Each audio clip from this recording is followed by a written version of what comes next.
I Help Elizabeth by Mary Easton.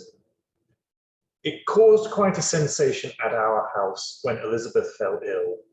Mother said it was because she had been trying to do the work of 2 or 3 people, managing the studio all by herself, except for the girl that answers the door.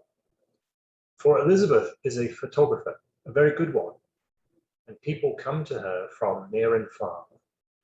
She studied at the Polytechnic, and when she finished training, Father bought for her the goodwill of old Mr. Patterson, who retired after taking photographs for nearly 50 years.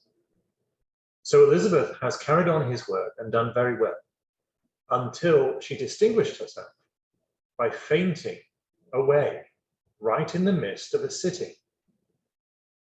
And what's to be done now, I don't know, wailed my sister when Dr. Glassy told her she must have a 6 weeks rest.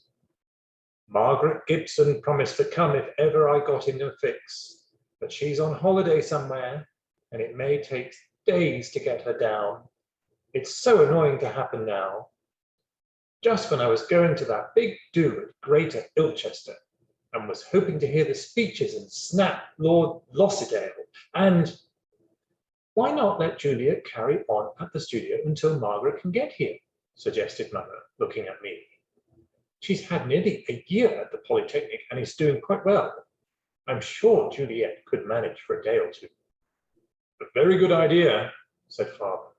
I'd love to, cried I. Of course, Elizabeth hummed and hawed and said her business would be ruined and she'd rather close the studio than trust it to my tender mercies. But Mother and Daddy, being quite firm, she gave way, and the end of it was that I started the very next morning. Elizabeth gave me strict instructions to touch no work she had begun. That must be left until Miss Graham's advent.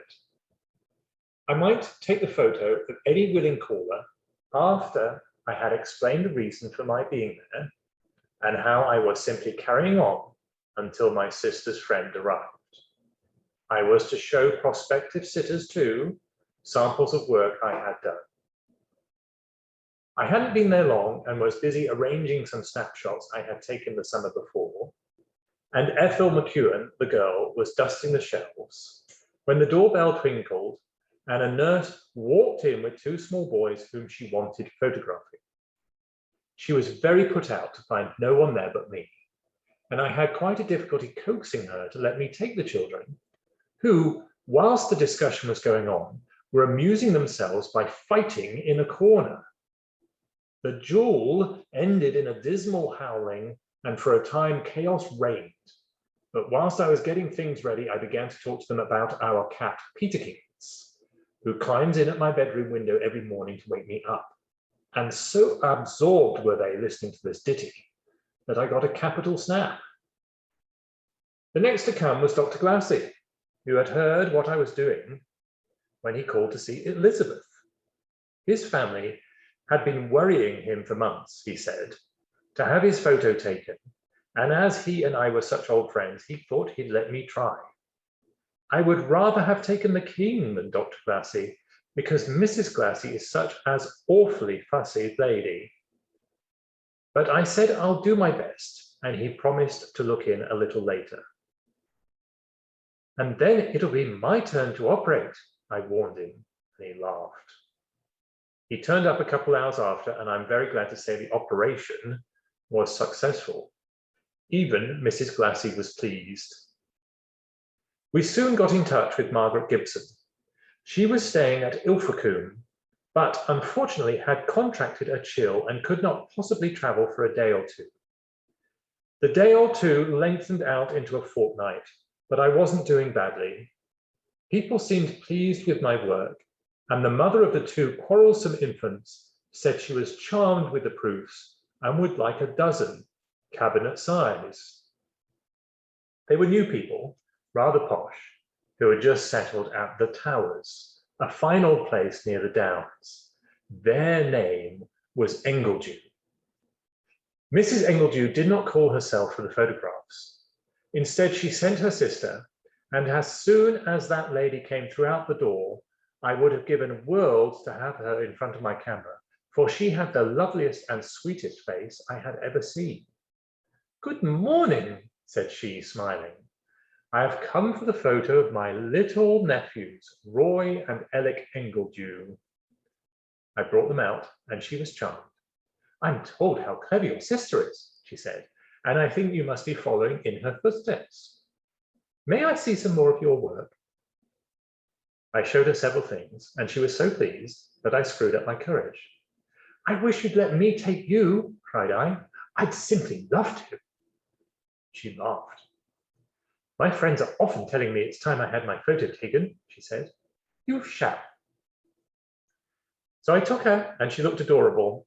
She seemed pleased herself with the proofs, and when she came the last time for the finished photographs, stayed quite a long time.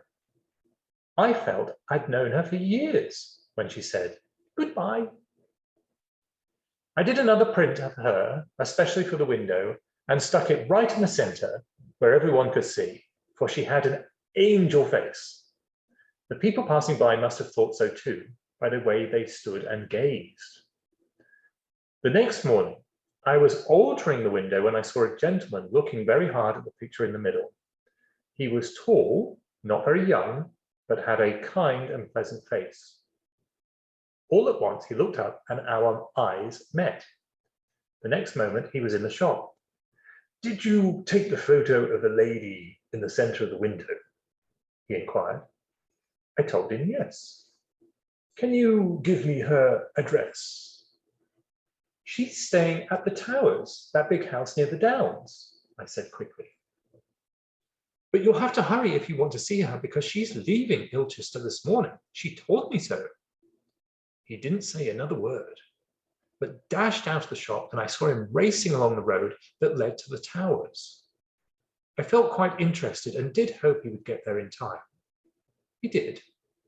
That same afternoon, they both called looking so happy. They wanted to thank me, they said, for putting the picture in the window.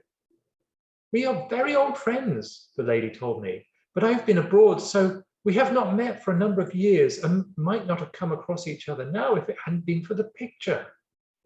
How glad I was that I had put it in the window. Then the lady asked me if I would take a photo of her friend. I said I'd love to take it. Well, he was so tall that I dragged out a couple of boxes to stand on, for she wanted a full-length photo, and I had just got everything nicely ready when, what do you think happened? I fell off the box. How he laughed. So did she, and he looked so nice laughing that I hopped on the box again and took him then and there. After that, they shook hands and went away, and later in the day, a huge box of chocolates came for me from Tilly's. Of course, I knew who had sent it. Margaret Gibson arrived a day or two later, so I had to leave the studio. But before I went, I sent the gentleman his proofs.